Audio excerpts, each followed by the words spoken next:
one creature above all others has haunted our imagination.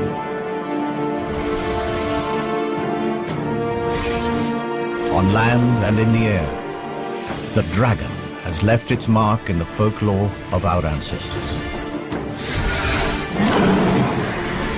But what if these fantastic stories were more than myth? What if the legends were true?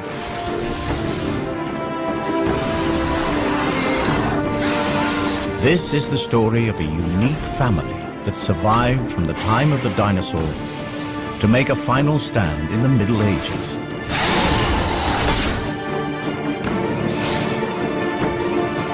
A scientific exploration of a remarkable species.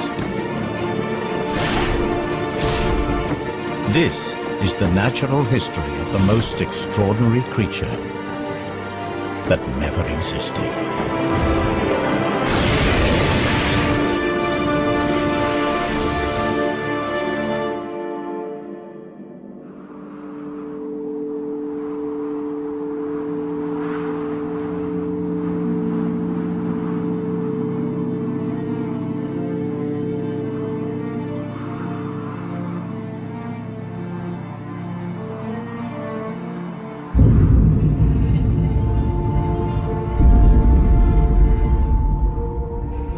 The Cretaceous period, a time when the world was ruled by the most fearsome predator that ever walked the earth.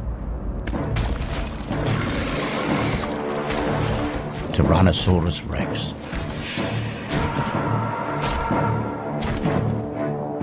The T-Rex has been forced to this remote place from his usual hunting ground. Something has been raiding his territory, and food has become scarce. He hasn't eaten for days.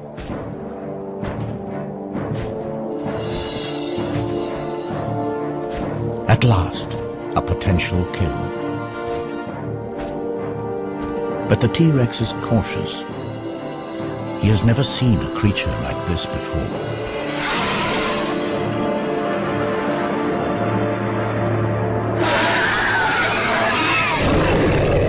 Hunger drives him on. The T-Rex has a clear weight advantage. So his prey bluffs, extends its wings to give the illusion that it is much larger than it really is.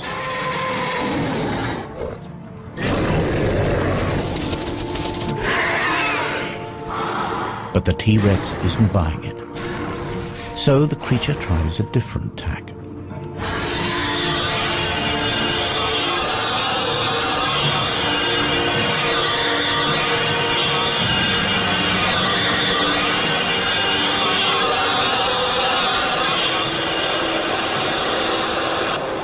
Cry carries for miles.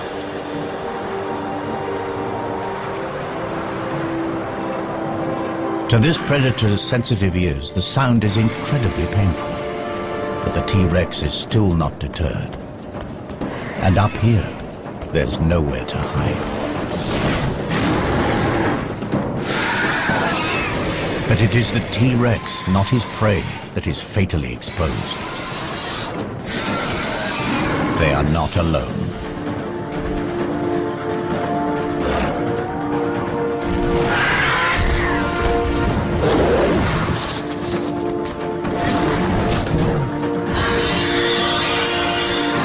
This is an adult female, a fully grown prehistoric dragon. This is her territory and she's protecting her son.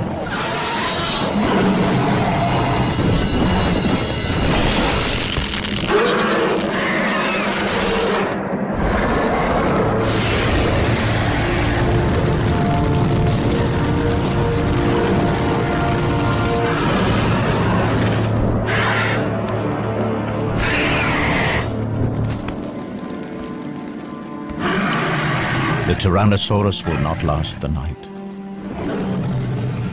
But the mother is also seriously injured.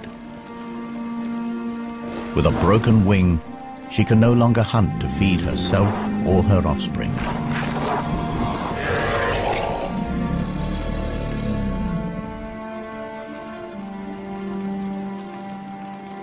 But 65 million years from now, the T-Rex's skull will inspire a theory in the mind of a brilliant young paleontologist.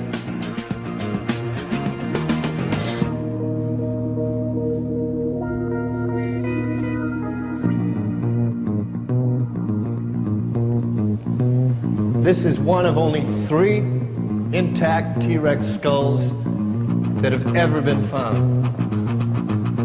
It all started 5 years ago when I discovered this complete T-Rex in Montana. It was big news. Dr. Jack Tanner, paleontologist, an overnight celebrity. But then I blew it. I proposed the existence of an impossible creature. You see, my T-Rex skull was damaged in a very specific way. To me, the injuries were evidence of an attack by a predator unlike anything known to science. The evidence was undeniable. So I tried to get others to see things my way. The nature of these marks suggests that this skull was punctured by 3 sharp objects in an arc. It's a talon formation. But I don't believe that these puncture wounds actually killed the Rex. The real death blow is here. See? Symmetrical deposits of carbon down both sides of the skull. These are scorch marks. Precise. Aimed. Perhaps my childhood obsession had clouded my thinking. You see, as a kid, I was mad about dragons. Dragons from the high seas, flying dragons from Greenland, fire-breathing dragons from Europe. And here's the thing that got me. These myths came from all over the world, right? From cultures that could never have met. And yet from the Andes to the Himalayas, you could hear stories of dragons. How? Here's a kid's best guess, because the stories were real. Last week, guess what? Out of nowhere, the Dragon Man is thrown a lifeline, another find. Not Montana this time, but on a Romanian mountain.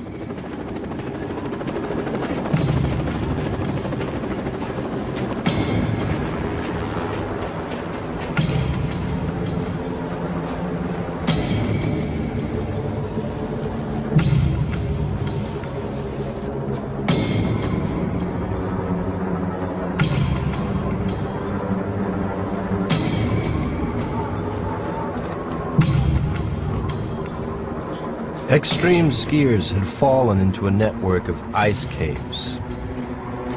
They found something horrific.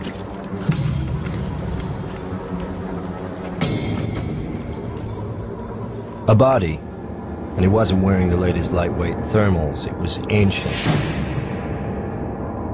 There's nothing the police could do with a 15th century corpse. This was a case for historians, not detectives. But police being police, they couldn't resist a nose around. They uncovered a medieval crime scene. A massacre.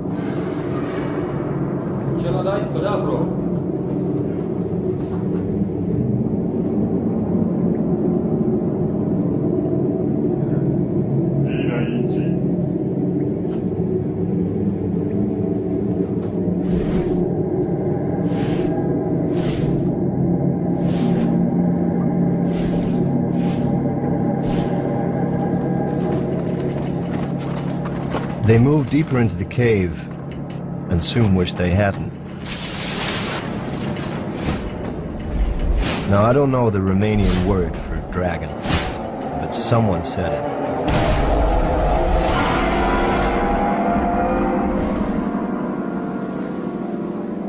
So the Romanians contact the museum in London. Is this thing a hoax or what? Now, the museum, they're ready to pass. They have an international reputation to maintain. I get to hear about it and figure I'm the perfect solution. The man with no reputation to lose.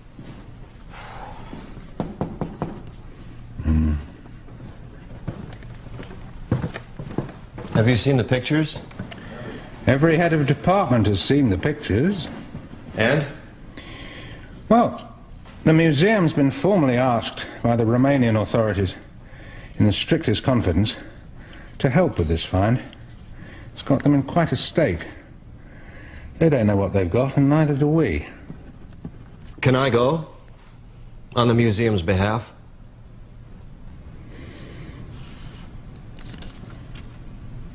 I can call a meeting.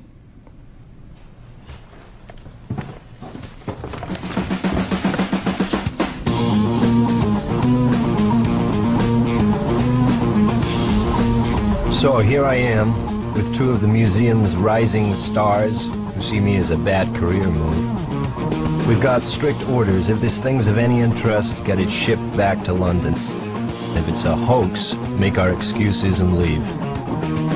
If news gets out, I'm the fall guy. Either way, I lose. Unless, by one chance in a million, it's not a hoax. Maybe then I get my reputation back.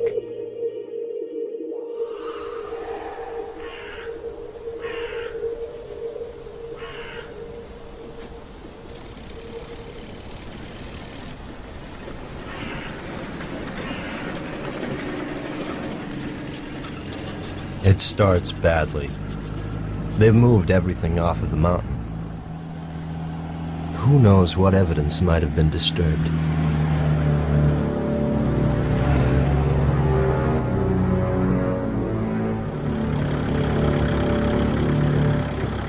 So we're in the backwoods, at a makeshift mortuary in an overgrown shed.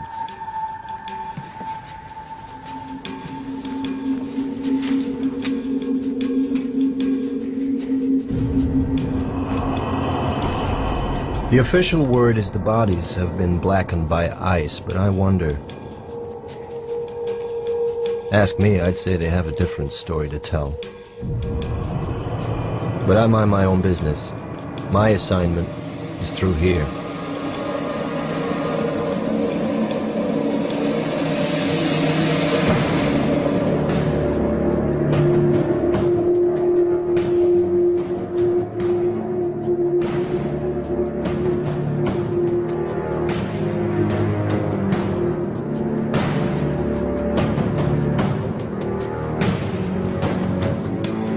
Nobody said anything about a whole carcass.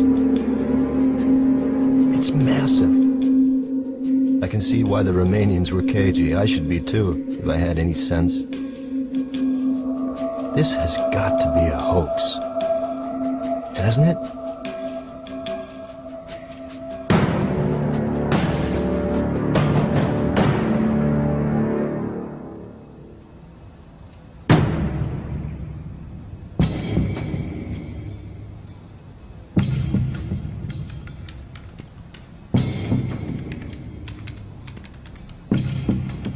Okay, so let's get this over with. 12:05 p.m., June 25th. Dr. Tanner and team have forced to begin an immediate examination of an unidentified animal. The skin looks real enough. Too well preserved. If this is a hoax, it's the best I've ever seen. Okay, sweetheart. What are you? The hide is scaly. It has a tail. Now, both suggest that this is some sort of reptile, and yet there are two limbs visible ending with what appear to be talons.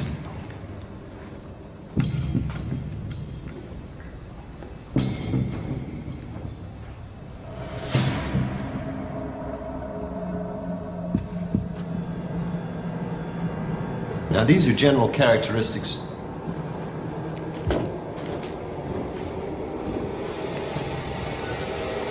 Characteristics of powered flight.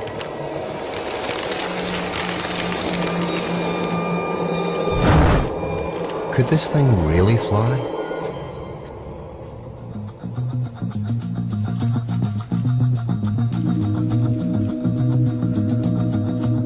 It's too heavy for these small wings. They couldn't create nearly enough lift to get its carcass off the ground. You see, to fly, you have to obey the laws of physics. There is a relationship between weight, power, and wingspan. Wing measurements give us a wingspan under 20 feet. It's not enough.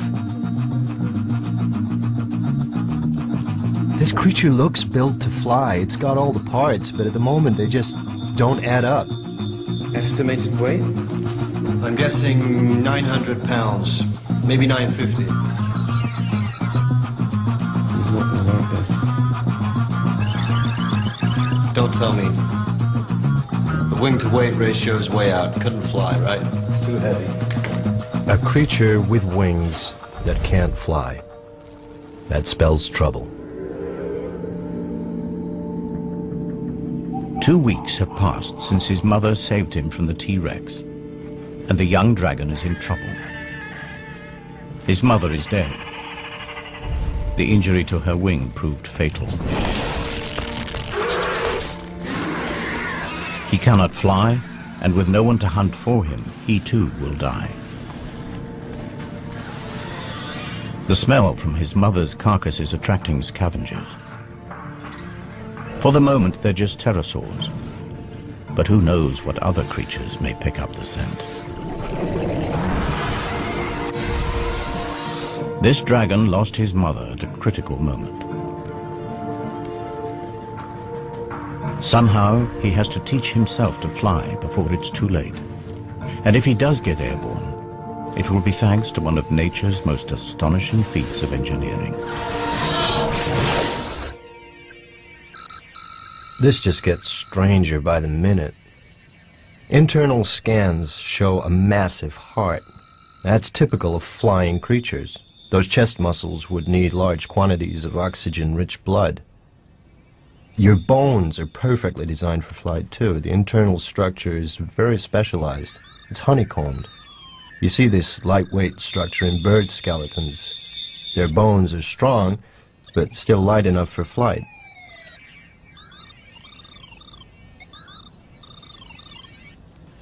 But you're still too heavy for those wings. Come on, what's your secret? Any good news? There's something unusual inside the chest cavity. What are these? The image is too fuzzy. We don't have time to speculate. I'm going inside.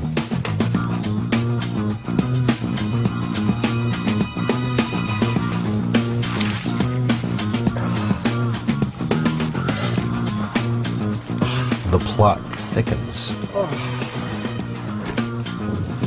A second pair of lungs? But there's no internal structure. Bladders, maybe? They must have held something. You pass me a syringe, please?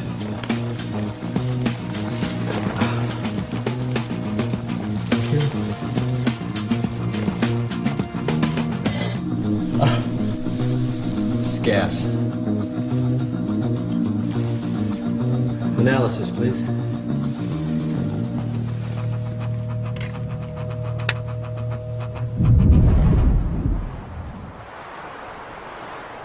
Unable to hunt, the young dragon exploits the only food available to him.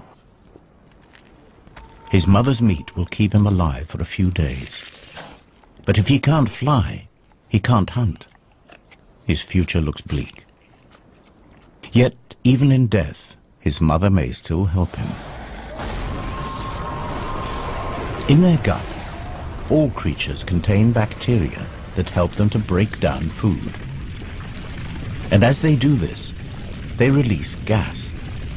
But the bacteria inside dragons are unique, and the gas they produce is special.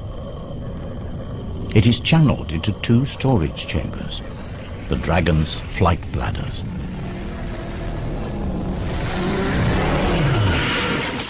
Alongside the super light skeleton, these bladders provide the key to flight, provided you know how to use them.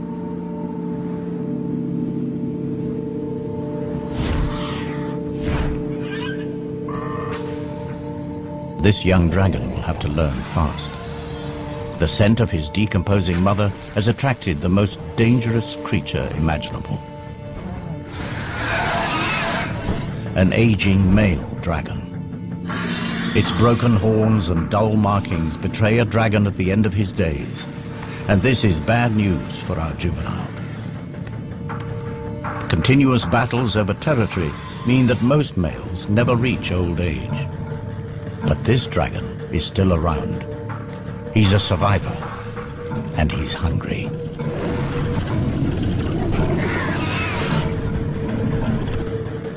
The youngster senses that given the choice, he'd prefer fresh meat. And this time, his mother isn't there to save him. His only hope is to take to the air.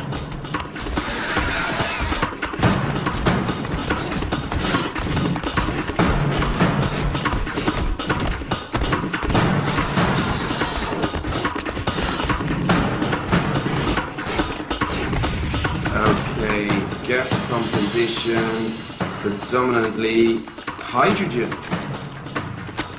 Hydrogen. It's 14 times less dense than air. It's odorless, colorless. You put hydrogen in a balloon, what happens? It floats away, right? The juvenile heads for the trees. The old male cannot fly here.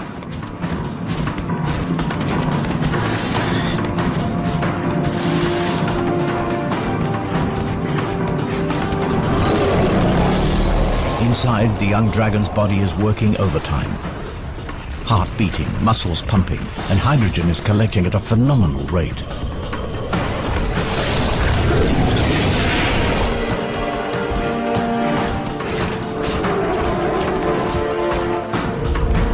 Fully expanded. What would you say is the cubic capacity of one of these things? 15 cubic feet. There are two. That's 30. 30 cubic feet. A pump full of hydrogen. What kind of lift does that give us?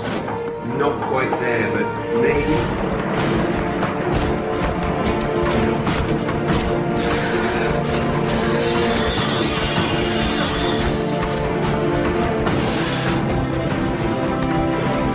The youngster's flight bladders are now full, but crucially, so is his stomach. The undigested meat is weighing him down. Just in time, instinct takes over. He empties his stomach and spreads his wings.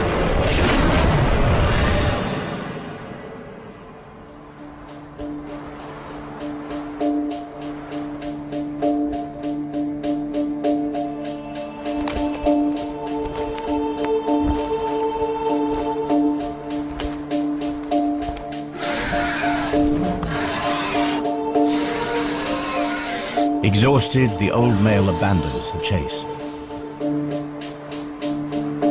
Our young dragon has found his wings, just in time, and for the very first time in his life.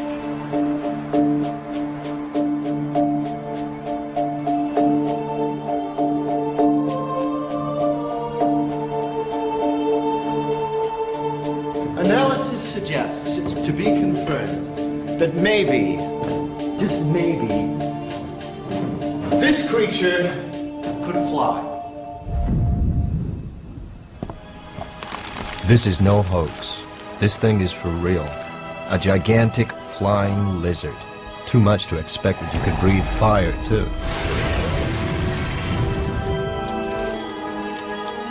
If it's interesting, bring it back to the museum. That was the plan. Well, it's interesting, all right. But let's see what else we can find out before we have to leave. Okay. Time to put our heads into the lion's mouth.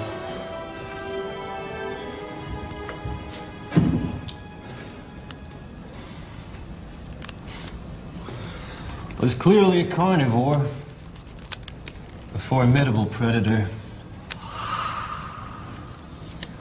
What's going on here? You've got incisors for ripping meat, and molars, grinding teeth. Stingrays have the same kind of teeth for crunching rock-hard shells. What would a meat-eating predator want with teeth like these?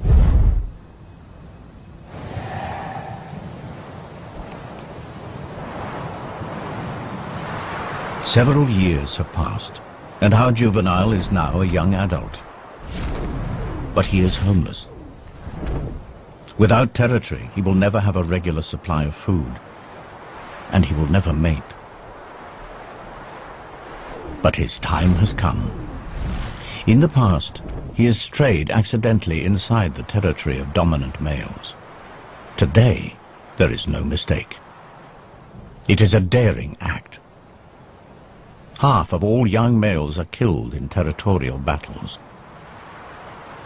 The dull coat of adolescence has transformed into a vibrant display designed to intimidate rival males.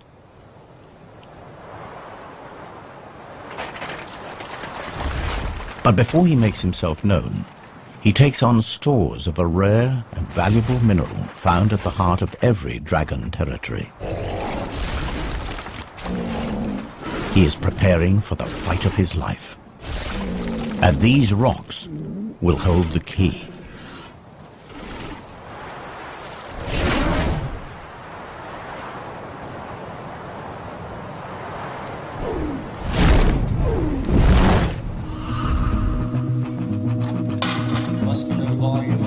The inner surface of the mouth is incredible. It's almost armor-plated. Now this is something I've definitely seen before. A fleshy valve at the back of the throat. This flap is very similar to the false palates found in crocodile throats. Crocs use it to stop their lungs from flooding while holding prey underwater. It's a very distinctive shape, and come to think of it, I think I've seen fossils of this somewhere. This is a highly specialized structure. Can you scout the excavations in dig sites, museums, see if anything like this bone has popped up anywhere else? Or maybe it's an adaptation. Maybe it wasn't used to prevent water flooding the lungs. Maybe it's to prevent a backdraft of fire from burning the throat. Boy, when you say it out loud, does it sound lame. It doesn't look like fire ever came out of this creature's mouth. There's no carbonized food residue, no signs of charring whatsoever. It's as if all the tools are here, they just haven't been used. Perhaps it didn't breathe fire at all. Well, maybe you're right.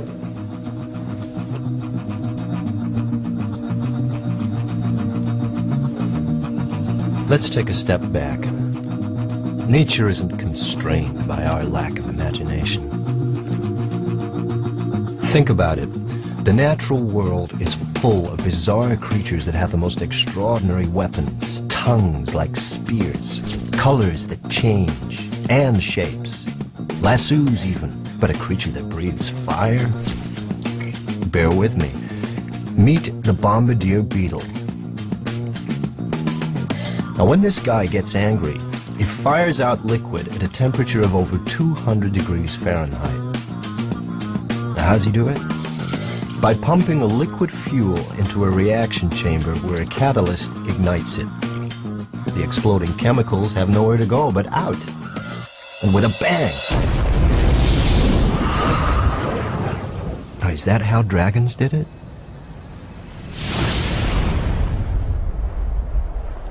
In the heart of his territory, the resident dragon, the alpha male, blasts a warning into the air. It signals that he is fit, healthy, and confident enough to waste precious fire on a display. The message is not lost on our young challenger.